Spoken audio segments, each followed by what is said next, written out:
This is a recording explaining the story of Pyramus and Thisbe.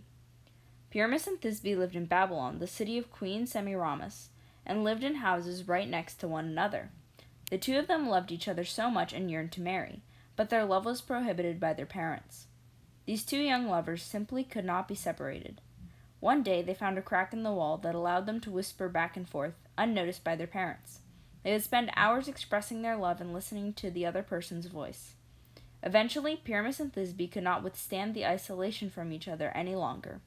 They planned to meet at the tomb of Ninus, under a mulberry tree every night so they could love freely. That night, Thisbe arrived at the tomb before Pyramus. She waited patiently until she saw something that gave her a fright. A lioness stood before her with jaws covered in blood. Thisbe ran from the lioness as fast as she could, but as she ran, she dropped her cloak. Pyramus arrived at the tree a few minutes later and saw the cloak, torn and full of bloodstains. He could only come up with one possible conclusion. Thisbe was dead. He felt that it was his fault for deciding to meet at this frightful place, so he took his sword and hurled it into his side. Although Thisbe was scared of returning to the mulberry tree, she wanted to see her lover more than anything. When she returned to the tree, she saw the quivering body covered in blood. She was devastated.